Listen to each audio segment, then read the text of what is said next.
Bonjour tout le monde. Alors aujourd'hui, nous allons traiter l'exercice 15 du module ELEC 2. Là, c'est un exercice qui va permettre de mettre en application la méthode d'analyse des circuits linéaires en régime sinusoïdal, méthode qu'on a vue la dernière fois. Voilà, donc c'est la méthode de mise en application. Alors dans cet exercice, on va avoir un circuit composé de la manière suivante. Donc on va avoir un générateur en entrée, ici, qu'on va appeler VE de T. Voilà, qui va imposer sa tension au circuit suivant, composé d'une inductance, d'un condensateur, et puis d'une résistance. Voilà, on va regarder les valeurs. L'inductance, elle fait 1 Henri, on la note L. Le condensateur C, il fait 5 microfarad. La résistance R fait 200 ohms. Et on s'intéresse à la tension dite de sortie, appelée Vs, qui va être fonction du temps aussi, puisque VE de T est fonction du temps. Voilà. Alors la première chose qu'on demande dans cet exercice, si on regarde les questions, le petit A, on va vous demander de calculer Vs complexe en fonction de VE complexe. Voilà. Alors regardez ça. Je vais mettre en face le schéma de Lyon C. Voilà, donc Vs complexe en fonction de VE complexe et puis les valeurs de R, L et C. Et bien, c'est parti. Alors, on va appliquer la méthode, donc il faut bien avoir conscience de cette méthode. Donc la méthode, j'ai dit la dernière fois, en régime sinusoïdal, parce que si on travaille en complexe, c'est globalement qu'on travaille en régime sinusoïdal, eh bien on va raisonner comme on faisait en courant continu, à peu près de la même manière, sauf qu'on va remplacer les valeurs des résistances par des impédances complexes et les tensions et les courants seront des tensions complexes et des courants complexes. Voilà. Donc pour résoudre cet exercice, il faut se poser la question de savoir comment on ferait pour le résoudre si on avait une tension constante ici et que des résistances. Voilà. Alors, on pourrait écrire directement le résultat, mais je vous refais le schéma comme ça rapidement, mais vous pouvez le faire mentalement. Donc l'idée, cette fois, j'ai une tension constante, que j'appelle VE, et voilà, au lieu de mettre une inductance, un condensateur, etc., eh bien, je mets que des résistances dans mon circuit. Donc voilà à quoi ressemble rapidement le circuit quand il n'y a que des résistances. Voilà. Et la question, c'est comment je fais dans ces circonstances pour obtenir Vs. Voilà. Alors, je l'ai fait rapidement. Et là, il faut avoir une petite idée, mais je pense que vous allez l'avoir facilement. Parce que dans ce cas-là, eh bien, quelle va être la méthode la plus simple? Voilà, alors on va essayer d'utiliser ce qu'on a appris à faire. Hein. Donc la méthode la plus simple, c'est de reconnaître que ces deux résistances sont en parallèle, parce qu'elles sont connectées entre les deux mêmes points de potentiel. On fait une REC de ces deux-là. Donc je remplace les deux là. Allez, je le fais tac par une REC. Voilà. Là c'est la R. Et là ensuite, on applique une formule du pont diviseur. Voilà. Ben, c'est ce que je vous propose de faire ici. Donc, sauf que cette fois, on ne va pas faire une REC, mais on va faire une ZEC entre le condensateur, l'impédance du condensateur et l'impédance de la résistance. Voilà.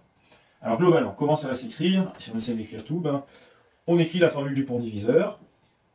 Donc Vs complexe, donc on met une petite barre dessous pour dire que c'est une tension complexe, sera égal à VE complexe que multiplie. Donc là j'anticipe ma ZEC, hein. Voilà, ça c'est, enfin ma ZEC, oui, mon impédance équivalente, complexe divisé par, et ici on va mettre ZL plus ZEC. Donc on part avec la formule du pont diviseur, ensuite on calcule ZEC. Voilà, or ZEC égale.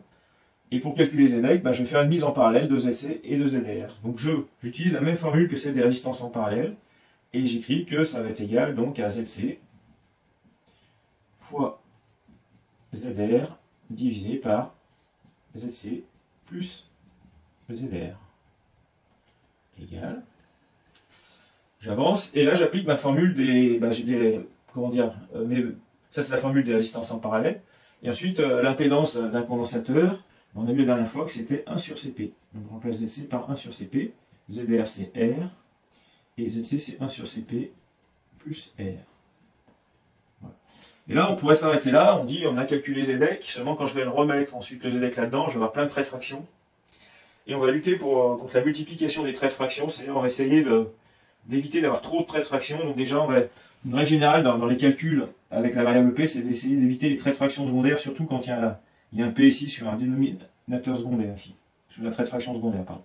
Donc la technique là pour faire ça, eh bien, c'est de multiplier et le numérateur et le dénominateur par cp. Comme ça nous fait, on multiplie par la même chose, et là, ça va nous donner,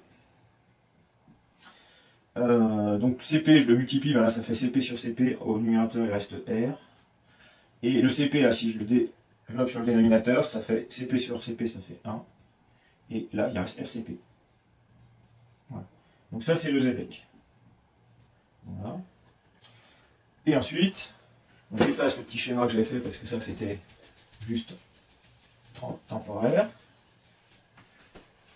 Et maintenant, donc le ZEC qui est ici, je l'injecte dans cette relation. Et je vais obtenir donc, c'est pas ZEC que je calcule là, VS complexe égale VE complexe que multiplie. Donc le ZEC, on a dit que c'était R divisé par 1 plus RCP, divisé par... alors ici j'ai ZL, pardon. Donc ZL, impédance d'inductance, on dit que c'était LP, plus, et le ZL équivaut toujours R plus 1 plus RCP. Et voilà. Alors là je me retrouve avec pas mal de traits de fraction secondaires. Deux traits de fraction secondaires que je vais éliminer de la même manière que tout à l'heure, c'est-à-dire en multipliant ici par 1 plus RCP au numérateur et en divisant par 1 plus RCP au dénominateur.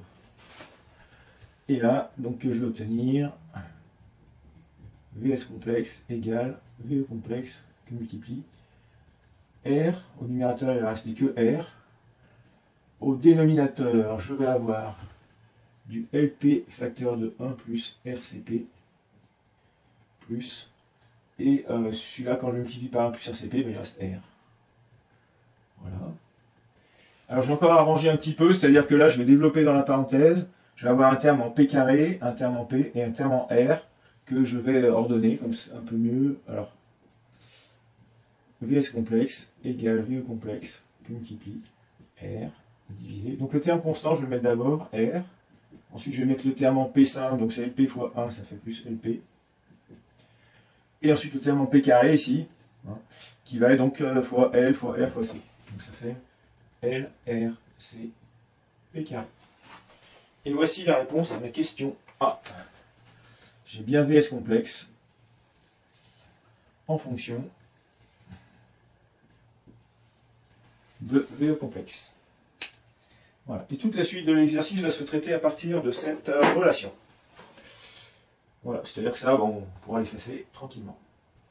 Alors, on va continuer maintenant. Je fais une petite délimitation. Voilà. Donc maintenant, on va attaquer la question B. Alors, en déduire l'expression de Vs de t en régime permanent si VE de t est égal à une sinusoïde de 220 volts et de fréquence 50 Hz qui n'aura pas de déphasage, c'est pris pour origine des phases. Alors on y va. Donc ça c'est le petit b, en fait, hein, le VE de t, il vaut ça, 220 volts efficace, donc on met 220 racine de 2, cosinus de pi 50t, plus phi, mais le phi vaut 0, ce qui veut dire que, en fait, l'origine des phases, cette sinusoïde est l'origine des phases, ou qu'on a pris l'origine des temps lorsque cette sinusoïde est maximale. Alors comment on va traiter ça? On va appliquer la méthode, c'est-à-dire qu'en fait on va remplacer cette tension sinusoïdale par sa tension complexe associée. Avec cette formule, on va en déduire la tension Vs complexe. Et quand on aura calculé Vs complexe, on en déduira la sinusoïde associée de Vs, ce qui correspondra à Vs de t. Voilà, donc la méthode est ultra simple. Donc il n'y a plus qu'à dérouler le calcul. Bon, le calcul, il ne va pas être forcément très simple, mais bon, on y va, on se lance. Alors, qu'est-ce qu'on écrit? Eh bien, première chose, de ça, on va en déduire que VE complexe, le VE complexe, c'est-à-dire la tension complexe associée à cette sinusoïde. Alors on avait dit, pour obtenir la sinusoïde associée, la tension complexe, on lui prendrait pour module la valeur efficace de la sinusoïde qui se lit ici, et puis le déphasage de la sinusoïde, ben ici il n'y a pas de déphasage, donc en fait, pour l'argument du non complexe, on mettra 0 degré. Et ensuite, qu'est-ce qu'on fait? On applique cette formule-là. Donc cette formule-là, elle dit que Vs complexe,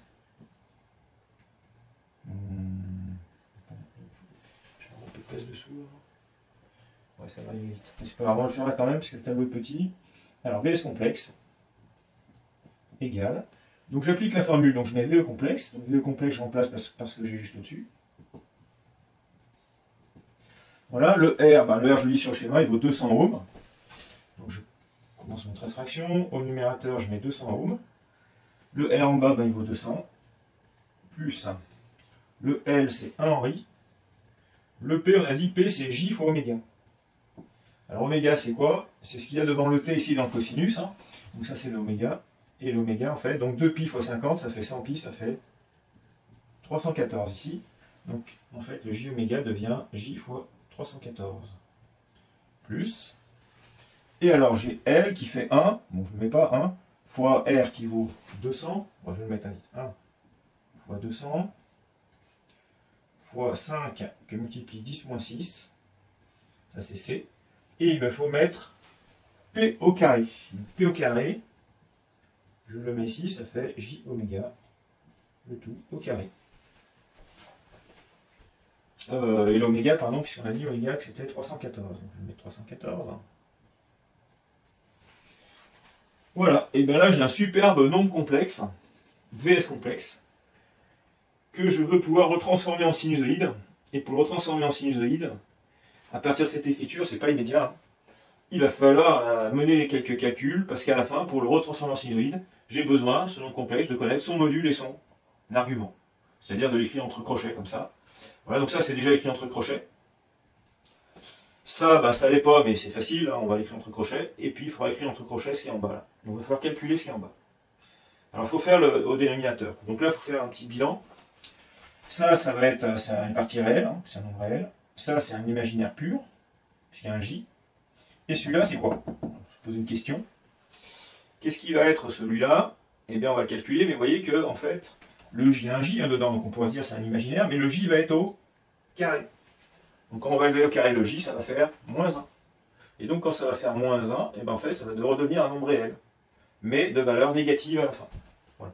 Alors ce que je propose, c'est de le calculer, et bon, je l'ai fait un peu avant de venir. Et si j'ai trouvé que ce nombre négatif, quand je le rentre dans la machine, ça fait du moins 98,6.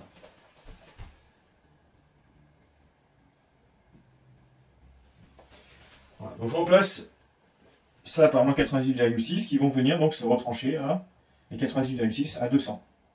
Donc si je l'écris un peu plus loin maintenant, eh bien j'obtiens quoi? J'obtiens donc VS complexe égale 220 0 degrés que multiplie.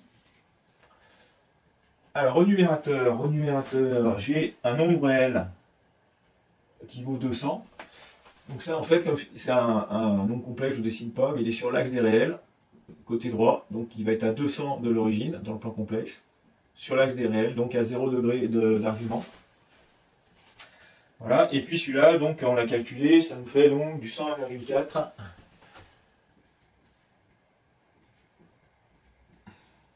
plus J fois 314.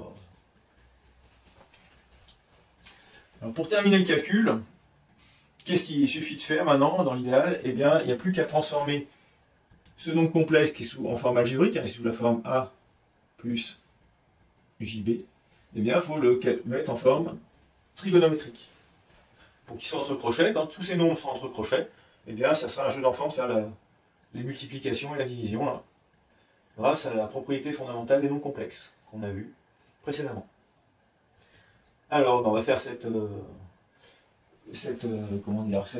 transformation. Alors, plutôt que de la faire, avant de la faire, moi ce que je vous conseille, c'est toujours le nombre complexe qui est ici, de vous le représenter dans le plan complexe. C'est-à-dire, je fais un micro-plan complexe, comme ça, rapidement. Donc, je me mets deux axes, comme ça, voilà. Donc, ça, c'est les imaginaires, ça, c'est les réels. Sur la partie réelle, ici, on est à 100. Donc, je vais mettre à 100, à peu près, voilà. Ça, on va dire que c'est 100. Je mets sensiblement égal à 100. Et la partie imaginaire, elle est à peu près à 300. Donc, 3 fois plus grosse, à peu près ici. Voilà. Et ça me donne les coordonnées du nombre complexe qui est au dénominateur. Voilà. Une fois que j'ai fait ça, eh bien, je peux tracer la distance qui le sépare de l'origine, là, déjà, donc ça fait un trait comme ça. Alors je peux évaluer sa longueur, mais bon, on la fera bien avec un théorème de Pythagore. Enfin, si on a 300 ici et 100 ici, ben, on va avoir un peu plus que 300 ici. Bon, je sais pas, mettons 300, je sais pas, mettons 350. Allez, à la louche. Et surtout, je vais évaluer la valeur de l'angle ou de l'argument, c'est-à-dire l'angle que fait ce nombre complexe par rapport à l'axe des réels. Et là, à la louche, ben, là c'est 0 degré, là c'est 90 degrés. Moi, je dirais elle est sensiblement égale à 60 degrés. Bon. Voilà. Alors c'est important de faire ce petit graphique, au moins en brouillon ou mentalement, je sais pas, pour vérifier les résultats qu'on va trouver juste maintenant en appliquant les formules de passage, donc de la forme algébrique à la forme trigo. Et là je vais obtenir donc VS complexe égale. Alors je vais mettre 220 0 degré, ça bouge pas, qui multiplie 200 0 degré. Voilà. Voilà. Et alors pour calculer ça, ben, je vais faire racine de a carré plus b carré, c'est-à-dire un théorème de Pythagore. Donc on met tout ça dans la machine, racine de a carré plus b carré. Et moi, dans le calcul, j'ai trouvé 330. Hein. Et puis pour avoir l'argument, je vous avais dit, il y a plein de méthodes, mais nous on va utiliser la formule avec l'arc-tangente de b sur a.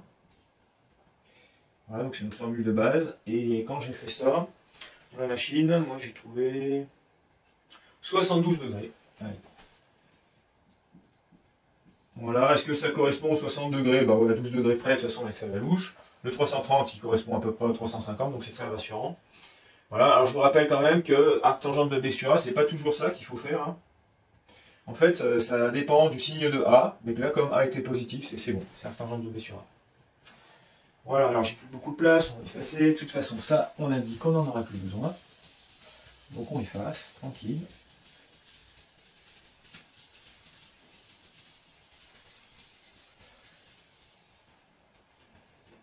Et on arrive donc à la phase finale, donc VS complexe égale. Alors j'applique la super propriété des nombres complexes, c'est-à-dire pour obtenir le module d'un produit, ben, je fais produit des modules.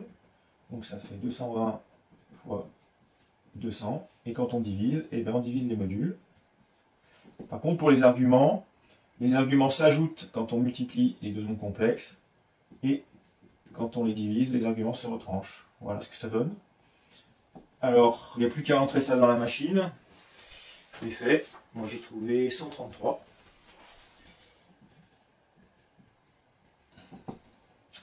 Et moins 72 degrés. Et voilà le VS complexe. Une fois qu'on a obtenu le VS complexe, eh bien, il n'y a plus qu'à calculer la sinusoïde associée à ce VS complexe. Et donc, eh bien, ça va donner quoi? Ça va donner VS de t. Voilà, de toute façon, ça c'est toutes les implications. Le VS de t, bah, c'est une sinusoïde de 133 volts efficace, puisque le module c'est la valeur efficace. Alors la sinusoïde initiale était à 50 Hz, donc en sortie, on retrouve une sinusoïde à 50 Hz. De toute façon, toutes les sinusoïdes du circuit sont à 50 Hz. Par contre, elle est déphasée de 72 degrés. Donc ici, on va mettre moins 72. Mais on ne peut pas laisser cette écriture comme ça, à moins 72 degrés, en degrés, parce qu'en fait, ce terme-là est en radian. En fait, dans le cosinus, à la fin, il faut finir par écrire des radians. Sinon, c'est incorrect. Donc on va convertir les degrés en radians. Et la base de conversion, bah, c'est qu'un tour de cercle trigo en degrés, ça fait 360 degrés, en radians, ça fait 2pi. Donc on fait une petite règle de 3, et on voit qu'il faut multiplier par 2pi sur 360. Et voilà, on obtient le VS de t. On va l'encadrer, puisque c'est le résultat de la question. Hop.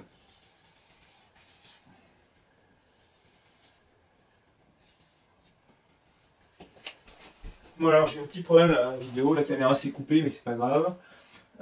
Donc on vient de traiter la question B, avec le résultat ici. Voilà ce que j'ai fait un petit peu de place au tableau, et la formule du A, je l'ai remis ici en dessous, parce qu'on va en avoir besoin un peu tout le long de l'exercice. Et maintenant je vous propose de traiter la question C. Dans la question C, en fait, qu'est-ce qui change? Eh bien le VE de t va être un petit peu différent de celui-là.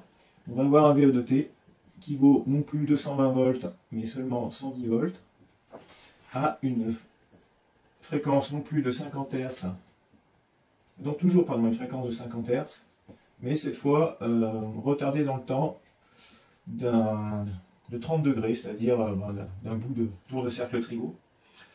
Voilà. Et donc ça s'exprime comme ça. Voilà. Donc si on voulait tester cette question, la première méthode, je vérifie, c'est bien 110 ou la moins 32. La première méthode qui vient sous le sens, c'est de dire on va recommencer celle du B, hein, mais simplement on va tenir compte de ça et de ce changement-là.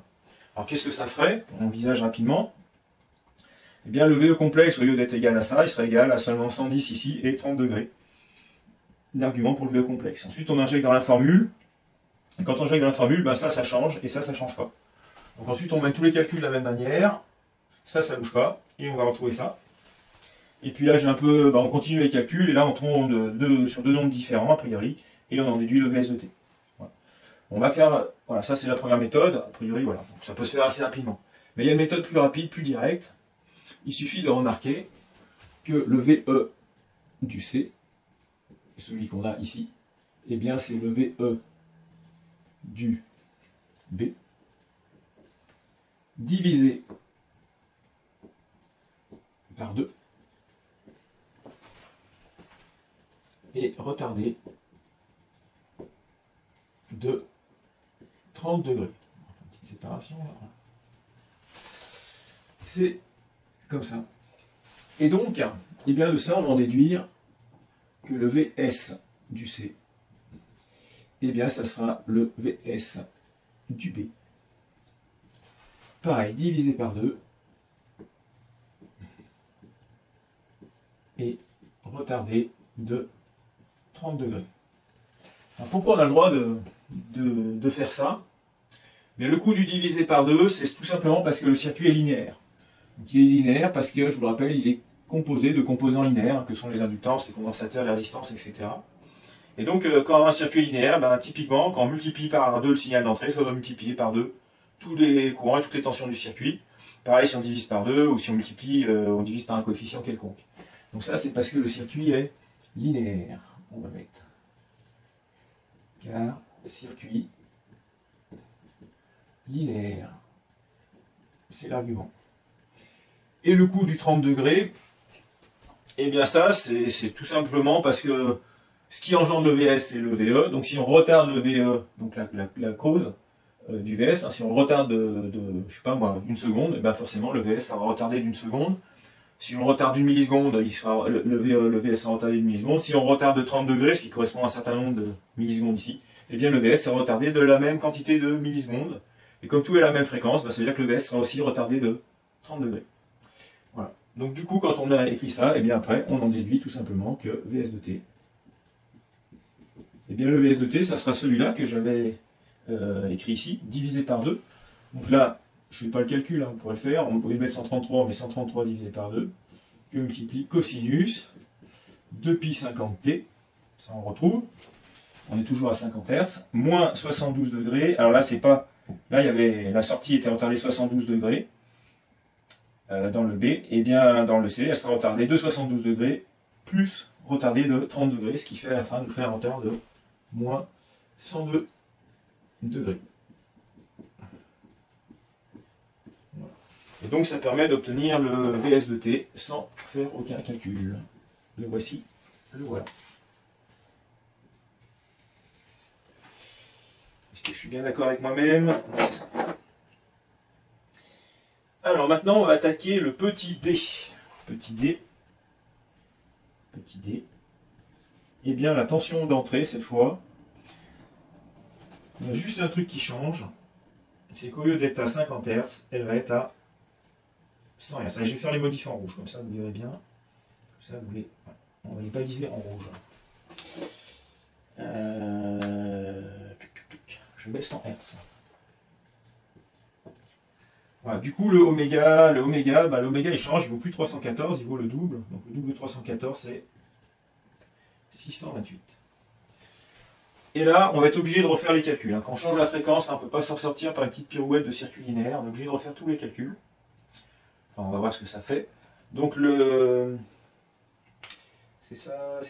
Donc le VE de t, il va lui correspondre à un VE complexe. Le VE complexe, c'est toujours la valeur efficace en module, qui vaut toujours 220, et le déphasage en argument, qui vaut toujours 0 degré. Donc ça ne change pas. Ça change pas. Par contre, qu'est-ce qui va changer dans ce calcul-là? Eh bien, c'est l'oméga. Et l'oméga, il apparaissait ici. Là, il y avait 314. Lui, hop, effacé. On va lui mettre 628. Ce oméga-là, c'est pas le même. Donc, il vaut aussi 628. Et bien évidemment, quand on avait calculé ce nombre-là, et bien là, il va changer. Là, ça va multiplier par 2 au carré. Ça va multiplier par 4. Ça va faire du moins 400 à peu près, là. Il y a toujours le signe moins, parce qu'il y a toujours le j au carré. Allez, j'efface lui. Lui, il s'en va. Alors moi, j'ai fait le calcul plus précis. Qu'est-ce que j'ai obtenu?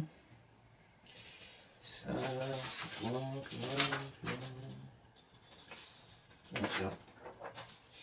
Moins 394,4.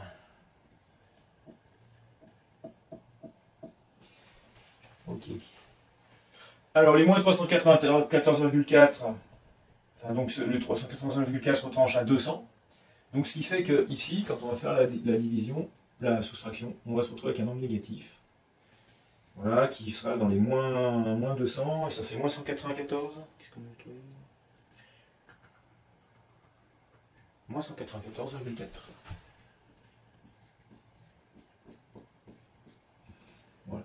Alors là, je vais être obligé de tout effacer, puisque mon nombre complexe est complètement différent. Ah, puis ici, là, ici, bien sûr, je change. Lui, c'est 628. Donc lui, il a complètement changé. Donc là,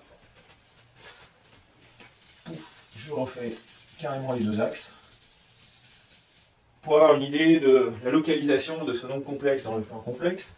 Donc je me refais les deux axes, comme ça.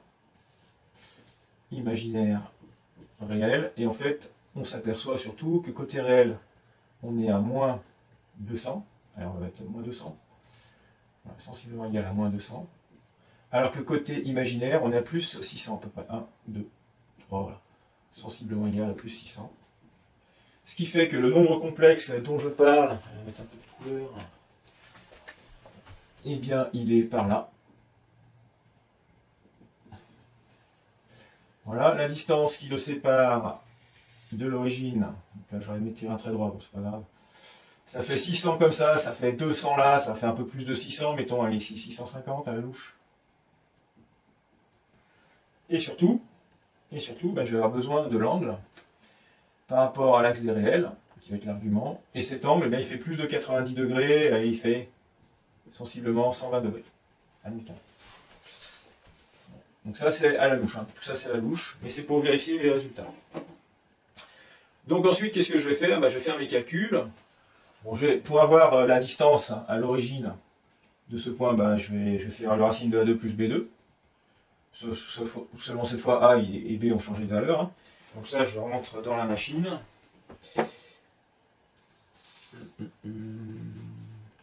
Alors moi j'obtiens 657. Ici je mets 657, j'ai dit je les modifie en rouge, on met en rouge. 657. Voilà. Et arctangente de B sur A, je fais arctangente de B sur A. Je ne l'ai pas fait, je l'ai effacé, on va le faire. Donc B c'est 628. Hein.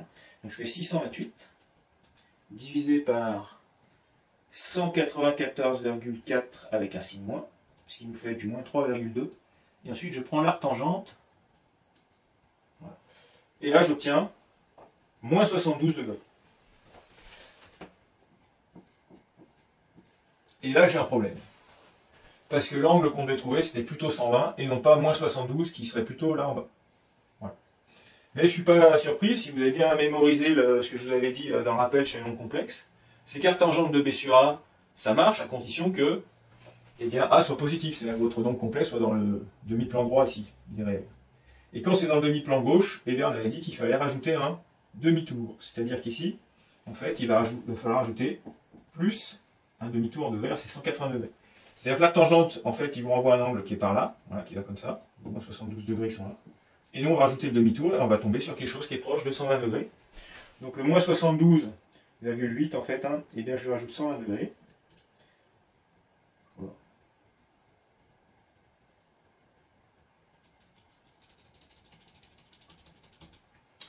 Ça tombe pas juste. Hein. 180, c'est ce que j'ai rajouté 100. Moins 72,8. Voilà, ça fait du 107,2, allez, on va arrondir à 107. Donc en fait, le moins 72 est complètement faux. Hein. Et ici, ce qu'il faut mettre, en fait, c'est 107 degrés. Et là, je suis content parce que ça me rassure, c'est pas loin des 120 degrés, donc c'est bon. Voilà. Alors, on va terminer le calcul. J'en avais effacé un petit bout. On va l'écrire, on va descendre en dessous, là, il y a un peu de place. Voilà, terminé. Donc, le VS complexe, à la fin, c'est donc 220 fois 200 divisé par 657. Voilà, et puis l'argument, ça fera 0 plus 0. Et les arguments se retranchent quand on fait une division, donc ça fait moins 107 degrés. Voilà, on reporte ça là-dedans. Donc là, les deux chiffres ils changent, il n'y a pas de problème. Voilà, ça va faire moins 107 degrés. Pas moins, on est à plus. Hein. Ah non, c'est moins parce qu'il était en haut, alors on a moins 107 degrés. Et puis, qu'est-ce qu'il y en a d'autre? Le 2. Et l'autre, ça fait plus que 67 volts ici. Quand on fait le calcul là-bas, 67 volts. Donc à la fin, ici, il n'y a plus les 133, mais il y a seulement 67 volts. Voilà. Et ici, le retard, c'est pas 72 degrés, mais c'est 107. Voilà. Et très important, la sinusoïde de sortie a la même fréquence que la sinusoïde d'entrée, elle était à 100 Hz, et bien la sinusoïde de sortie, elle passe à 100 Hz. Voilà tout ce qui change dès lors qu'on change la fréquence de la sinusoïde d'entrée. Voilà, ben ça nous a permis de traiter donc la question D. Voilà. Et on va enchaîner avec la question E, et je vais faire un petit check de vidéo avant d'aller plus loin.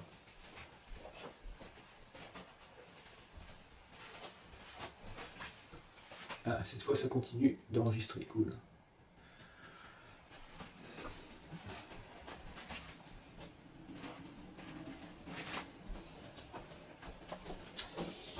Très bien, on va faire un peu de séparation sur le tableau.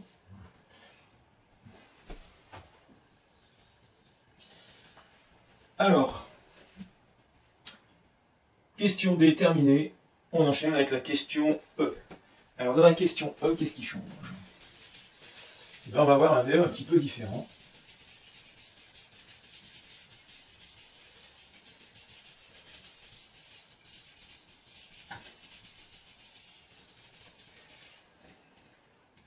Question E. VE égale 30 volts, égale donc une constante. Voilà. Donc cette fois, le VE est constant. Alors, est-ce qu'on va pouvoir traiter ça par les régimes sinusoïdaux? Eh bien, la réponse est oui. On va comprendre qu'une tension constante, c'est un cas particulier d'un régime sinusoïdal, cas très particulier. Pourquoi? Parce que ça, on peut l'écrire aussi 30 que multiplie cosinus de 0 fois t. Voilà. Je vais même aller plus loin, je vais écrire 2pi fois 0 fois t. C'est-à-dire que, en fait, 0, ça veut dire que la fréquence de la sinusoïde ici est nulle. Une sinusoïde de fréquence nulle, c'est une tension constante. On peut le voir comme ça. Alors après, il y a deux méthodes pour calculer ça.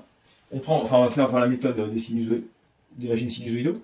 C'est-à-dire que de ça, on déduit VE complexe égale.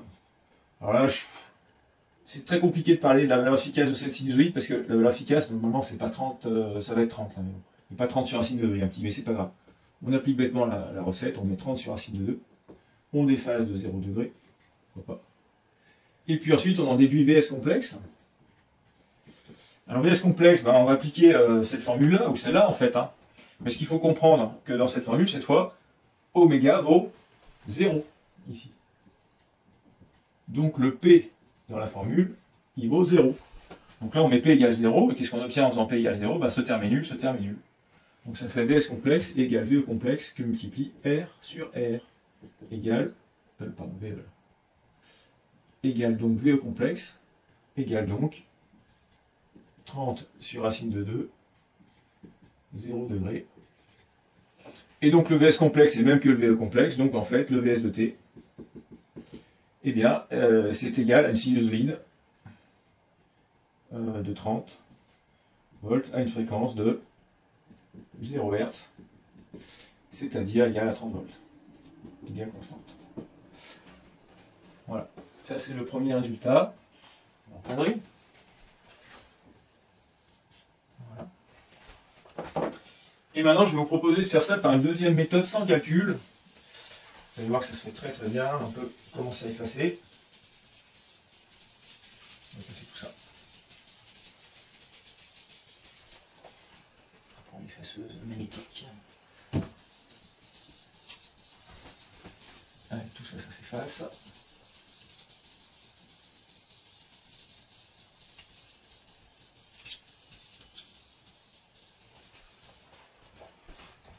On va faire un petit check vidéo. Ça marche. Deuxième méthode.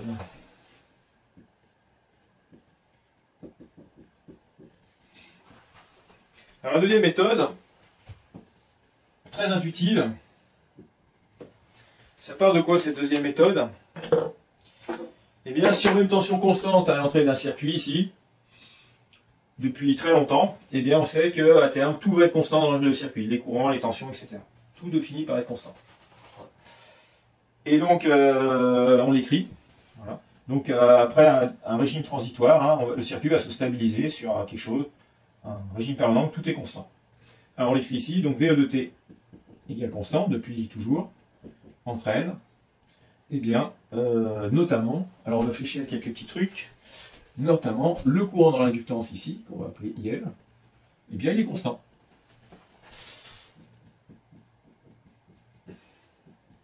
Et du coup la tension qu'on a au bord de l'inductance, que je vais flécher ici, qu'on va appeler UL, eh bien UL, par la relation de l'inductance, ça va être égal à L dIL sur dt.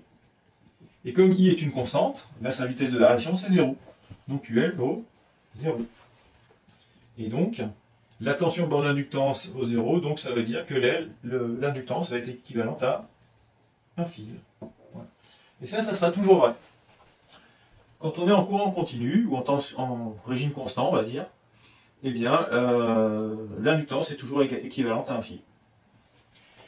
Si on fait la même chose maintenant côté condensateur, on va en déduire que UC va être égal à une constante. UC c'est quoi? En fait, UC c'est Vs en fait. Du coup, le courant dans le condensateur, UC, oui, parce que UC c'est ici, c'est la même tension. Pardon, ici, IC, le courant dans le condensateur. Bien, IC par la relation du condensateur, ça va être égal à C DUC sur DT. Et ça va être égal à 0. Ça veut dire qu'il n'y aura pas de courant dans le condensateur, quelle que soit la tension à ces bornes. Et bien ça veut dire que votre condensateur va être équivalent à un interrupteur ouvert, ou d'une autre façon de le dire, il va être équivalent à rien du tout, comme s'il n'y avait pas de composant à la place du condensateur. Et du coup, le circuit, eh bien, il devient équivalent à quoi? Eh bien, on retrouve le générateur, hein, donc je parle de ce circuit. Hein. Voilà, je remets le VE, là, il n'y a pas de problème, qui est constant. Qui est là. À la place de l'inductance, je mets un fil. À la place du condensateur, je mets rien. Et à la place de la résistance, je remets la résistance. Et voilà, le circuit équivalent en courant continu. Et là, ça va être un jeu d'enfant de déterminer VS, puisqu'en fait, VS, les deux points de connexion de VS sont reliés directement au générateur par deux fils. Donc en fait, le VS est égal à VE. Et donc égal 30 volts, égal constante.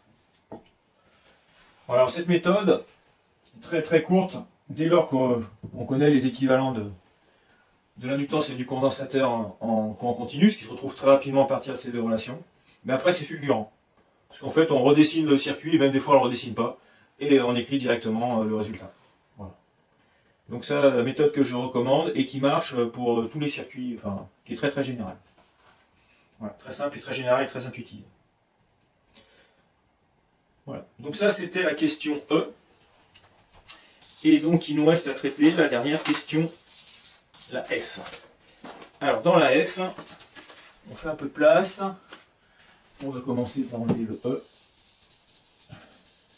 début du E. Voilà. Alors, cette fois, on a un VE de T dans la question F, qui est un petit peu plus compliqué. Donc, dedans, j'ai du 30 volts. J'ai de la sinusoïde à 50 Hz.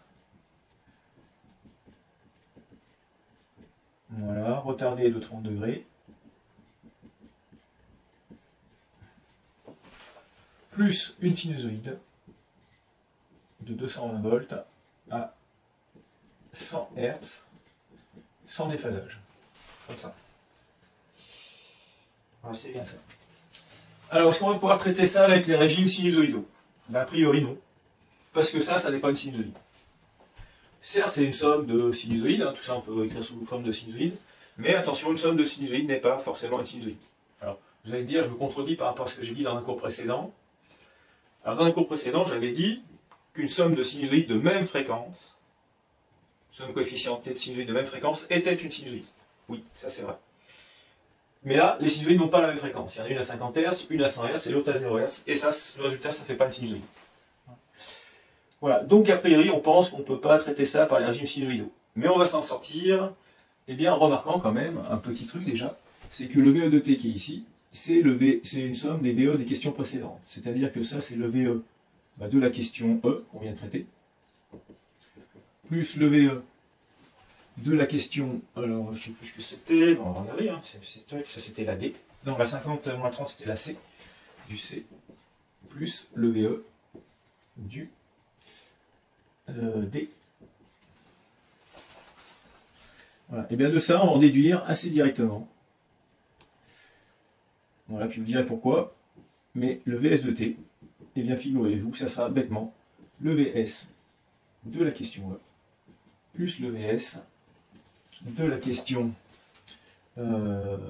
C, plus le VS de la question D. Alors pourquoi on a le droit de faire ça? Eh bien c'est parce que le circuit est linéaire.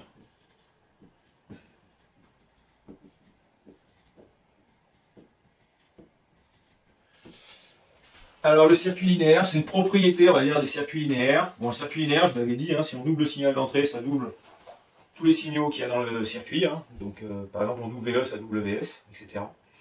Eh bien, à partir de ça et quelques conditions sur le circuit, eh bien, on peut démontrer que si on met une somme de signaux à l'entrée d'un circuit, eh bien, la sortie, ça sera la somme des sorties qu'on avait obtenues avec chacun des signaux pris séparément. Voilà. Ce qui s'apparente aussi à ce qu'on appelle un théorème de superposition. Voilà. Je détaille un petit peu le théorème de superposition.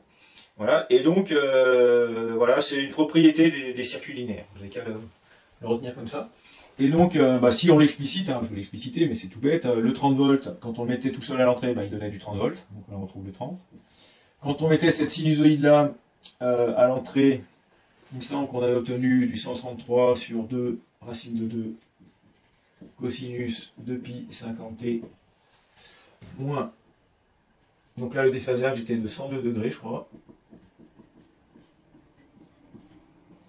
Et quand on avait mis cette sinusoïde toute seule à l'entrée, ça nous avait fait du 67 volts racine de 2.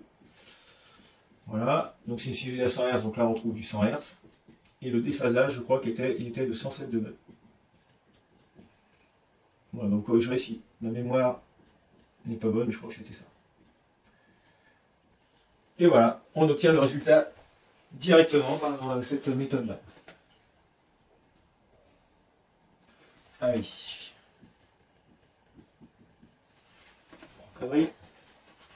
Bon, ça fait un bon résultat, mais en fait, il est obtenu facilement, finalement, celui-là, à partir des précédents. Donc, c'est tranquille. Voilà. Donc là, on a terminé l'exercice, on a traité la dernière question.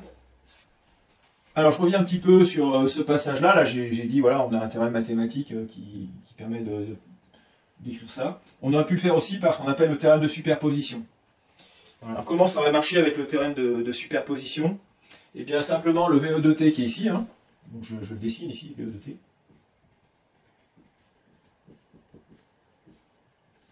Voilà, je le dessine tout seul. Eh bien, en fait, c'est un somme de VE de T d'avant. Hein. Et donc, j'aurais pu dire que c'est équivalent, comme c'est une somme, Ben, pour additionner des tensions, il suffit de mettre des générateurs de tension en série.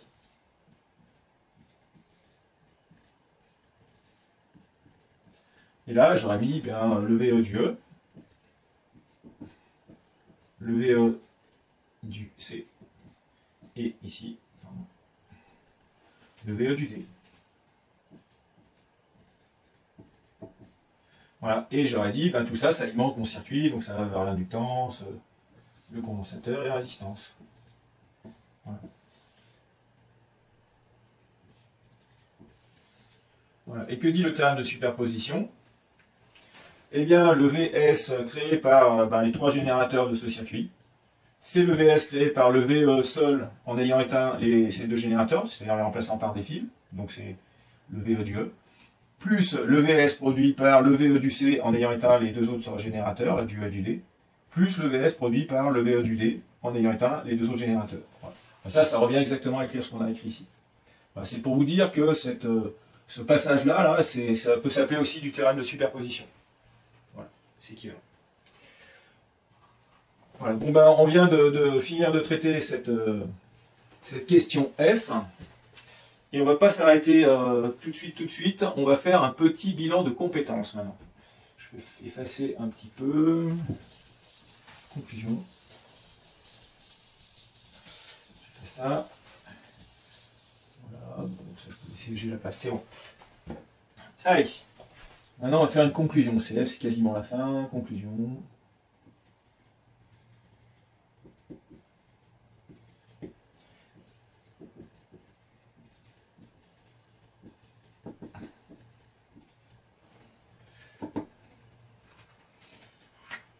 Alors, avec tout ce que je vous ai expliqué jusqu'à présent, eh bien, qu'est-ce que vous êtes capable de faire en théorie? Vous êtes capable de prévoir tout ce qui va se passer dans un circuit linéaire si la tension d'entrée est sinusoïdale. On peut même généraliser ça à tous les systèmes linéaires de la physique. Voilà. On pourrait faire ça s'il y a un signal d'entrée qui est sinusoïdal. Voilà.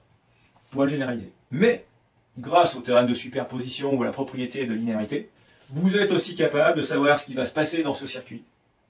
Si vous avez en entrée non pas simplement une sinusoïde, mais une somme coefficientée de sinusoïdes. Cette chose-là, par exemple. Voilà. Alors, une somme coefficientée de sinusoïdes, en mathématiques, on appelle ça une combinaison linéaire de sinusoïdes. Voilà. Donc, il faut vous familiariser avec ce vocabulaire, qui est pratique aussi. Hein.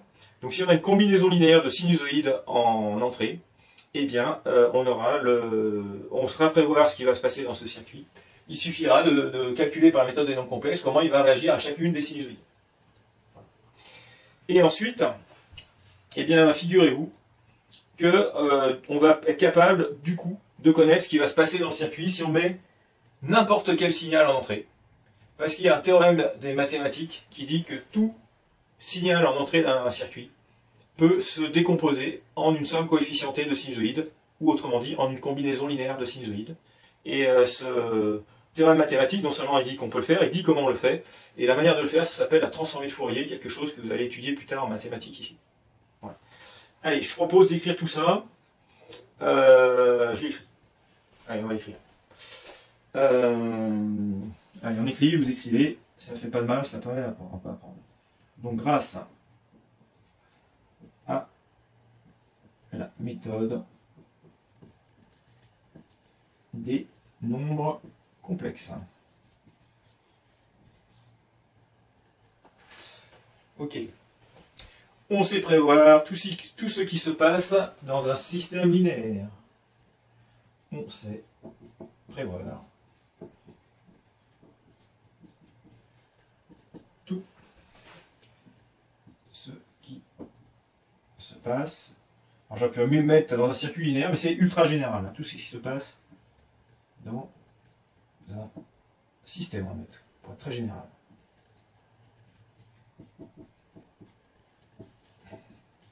Donc des systèmes linéaires, vous pouvez en avoir en mécanique, en acoustique, en thermique. Voilà, ça dépasse largement le cadre de l'électricité. Si l'entrée, on va dire qu'il y a un signal d'entrée, hein, et deux points. Donc si vous mettez une sinusoïde, bah oui, ça c'est ce que c'est faire la méthode des nombres complexes. Mais une somme coefficientée de sinusoïde. Voilà, et au lieu de somme coefficientée en mathématiques, on appellera ça une combinaison linéaire. Alors moi j'aime bien dire combinaison linéaire, parce que vous voyez c'est un peu plus court à dire et à écrire. Voilà.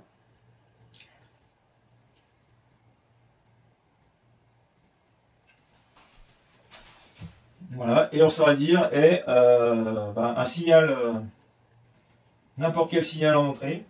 Voilà, on va mettre tout signal en entrée. On va mettre si entrée est une sinusoïde, un signal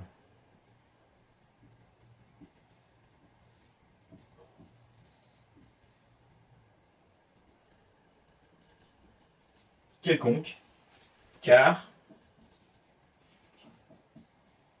tout signal peut se décomposer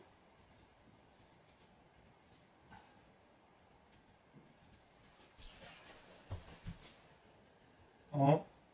Alors je pourrais mettre une somme coefficientée de sinusoïdes, mais je vais mettre une combinaison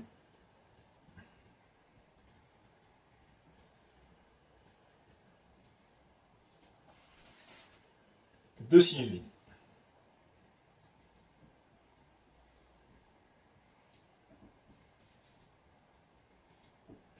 Et en fait, cette décomposition s'appelle la décomposition de Fourier.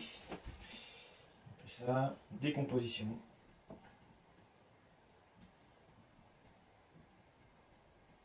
Donc Fourier, c'est le nom du monsieur qui l'a découvert en premier.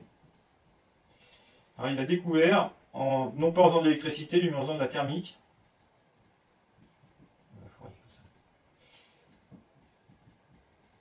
Je crois que ça s'écrit comme ça. Fourier, lui, il a trouvé ça en faisant de la thermique, donc pas du tout d'électricité, et puis il l'a trouvé de manière expérimentale, et il l'a pas démontré. Je crois qu'il a fallu attendre un nombre, je sais pas, un grand nombre d'années avant que les mathématiciens arrivent à démontrer ça. Voilà. Et qu'est-ce que je pourrais vous dire? Alors, moi je ne vais pas vous le démontrer, parce que ça a pris je sais pas, peut-être 50 ans, peut-être un siècle avant qu'on arrive à le démontrer. Mais je vais vous montrer, par exemple, un exemple de décomposition en sinusoïde d'un signal qui n'est pas du tout sinusoïdal. Voilà. Voilà, on va faire là en haut, peut-être qu'il faut un peu de place.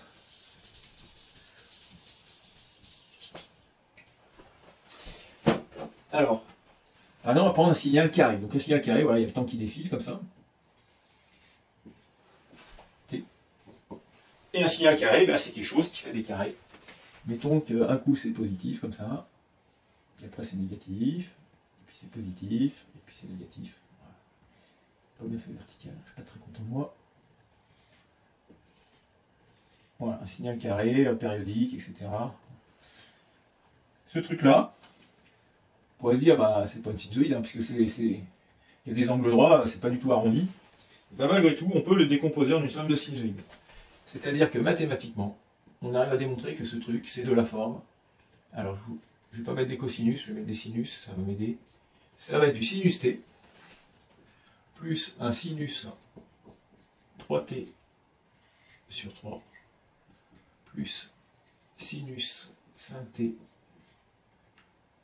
sur 5, plus, alors on continue comme ça, on peut mettre sinus 7t sur 7. Voilà. Et en fait, quelle est la magie qui va permettre d'obtenir des angles droits alors qu'on a des arrondis? Eh bien, c'est tout simplement que cette somme va être infinie.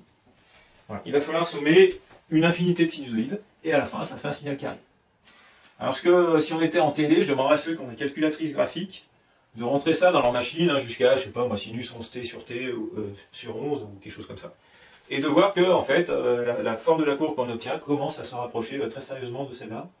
Ce que je ferai peut-être une petite annexe à la vidéo Et je ferai sur l'ordinateur, en utilisant le logiciel GeoGebra de mathématiques, pour vous montrer un peu comment ça converge, ce truc-là.